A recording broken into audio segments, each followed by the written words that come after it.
Hi there, Lindsay here. Today I wanted to do a series of curriculum close-ups for you. In my first video, I shared what we were using for our first/second grade curriculum for the year 2017-2018, but I realized it was extremely difficult to see being so far away from the camera. So I decided that I would go through and divvy out each of our subjects and show you our math, our language arts, our history, and our science as a closer up version of that video, so you can actually see the curriculum a little more clearly. This is going to be at the beginning of each of those videos, so forgive me if I am repeating myself. And so I wanted to walk you through all of what we have got for Caitlin's curriculum for her first/second grade year. Let's take a closer look.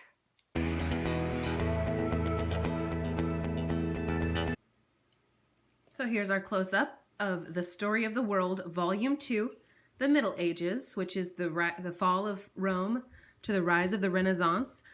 And this was written by Susan Wise Bauer, read by Jim Weiss for our audiobook.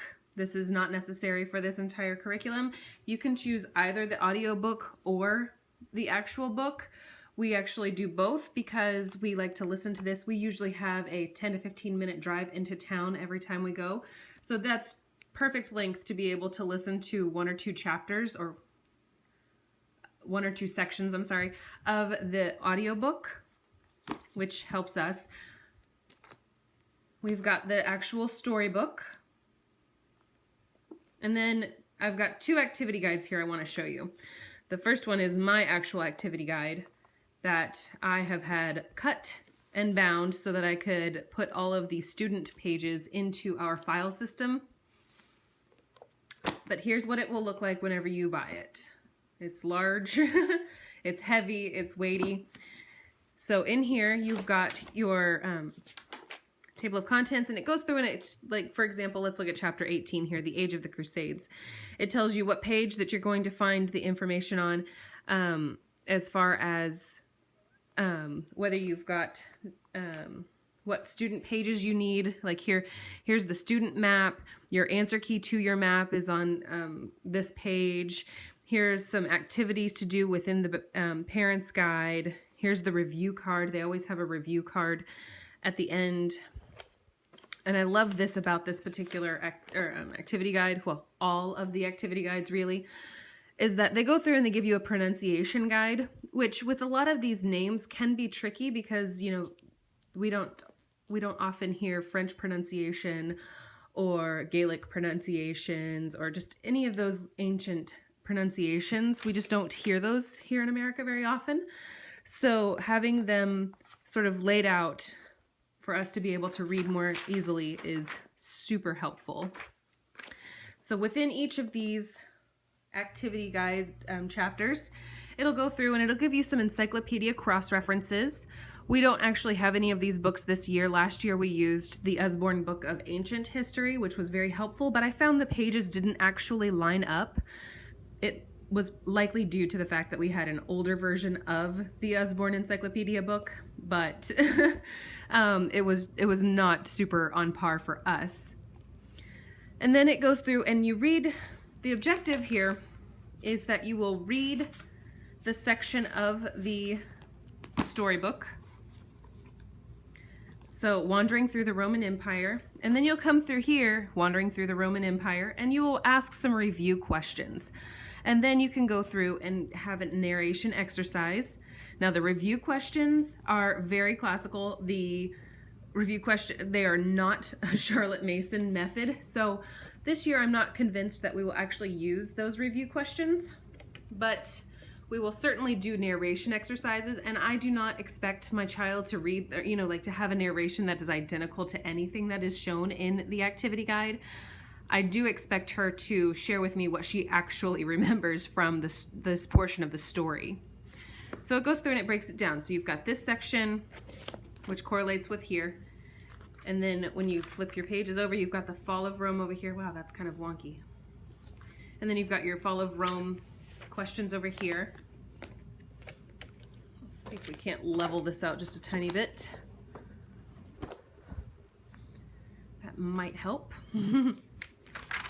So then you go in and it gives you things like additional history reading. So these are some books that you can choose to add in as just supplements to solidify the material or to just kind of round it out. And here's your corresponding literature suggestions as well.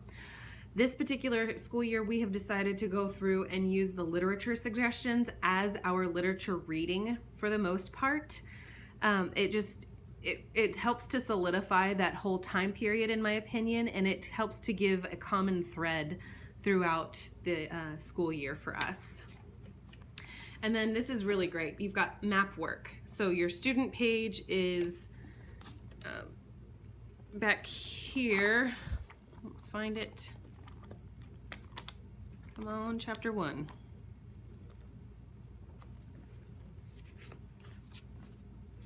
So you go here and you find here's your activity book for the student pages. So you go here, you get your map, you give the map to the child, and then you just sort of talk through the map. And it'll tell you things like, color the Mediterranean Sea blue. So your child will find the Mediterranean Sea and color it blue. It tells you like a little bit of information. The center of the Roman Empire was the city of Rome. The emperor lived there. Circle Rome with purple, the color of royalty. So it kind of gives you a little bit of information as well as your action that you're supposed to do. And it kind of helps to solidify, okay, so Rome was a place for royals and for the Roman Empire. It was, it kind of just solidifies that sort of thing for you. And then you have a coloring page usually with each of these chapters, and it's usually just a line drawing and your kid can color it. Typically, Caitlin did not enjoy coloring last year just because it just seemed to take too long for her. She was such a tedious and meticulous person that she was too detail oriented with each individual section, so it would take her a lot longer to finish a coloring page. However, having younger students or having younger children around, like Molly being 2, almost 3 at the time, it was helpful to do things with her to have her color these pages while we read the story, and it kept her hands busy and made her feel like she was a part of the action. So then we also have things like our projects, and it tells you what kind of project it will be. It tells you if it's an art project, if it's a craft project, if it's a cooking project. And usually there's anywhere between 3 and 6 different activities or projects that you can create to correlate with that chapter of the book. So here we have flying around the Roman Empire. You've got you can make a Roman legion's signum or standard. Cookie dough Roman pillar. I think this might be one that we do. Caitlin really enjoys being in the kitchen and cooking, so I think something along these lines will be much more up her alley than the art project portions. Or we could go through and eat like a Roman soldier. We've got the Roman Empire from a carpet view. And then we go on to our next chapter. So what I did is I actually had my print shop chop up my activity guide and spiral bind the portion that has all of the review questions, narrations, map work, and projects, and the additional reading and what have you. So I went through and did that so that I could go in and take all of the student pages and put them into our file crate system. I think the map answers are back here, yes. So from this portion forward, this is completely loose leaf in our history curriculum because it is now put into our crates, our file system, so that Caitlin can go through and put it into her file or into her folder. And the really nice thing about this is that for a family, we could make our own copies. So if Caitlin decides she does want to do the coloring page, I can take the coloring page for Molly and I can go copy that so that she has her own activity to participate with and that I'm not infringing on any kind of copyright here. And the maps are really great for the fact that they give the child more information about you know, where they're at. So here, you're not going to find that on every single map. You're going to, you know, this particular map tells you that that's the original land of the Angles and the Saxons. You're not going to see that on a normal, just everyday map, which is helpful to those younger kids. And then you've got other activities. Some of the activities in the activity guide will have you go through and attempt to write the way that the people of that time frame would write. There was, in the ancient activity guide, you got to do cuneiform, and they gave you a student page that exemplified what the cuneiform looked like if you were to write out your name or something along those lines. But the other thing about these maps is that the printing on here is nice and clear and large, so that you can actually, for a smaller child, you can read it more clearly.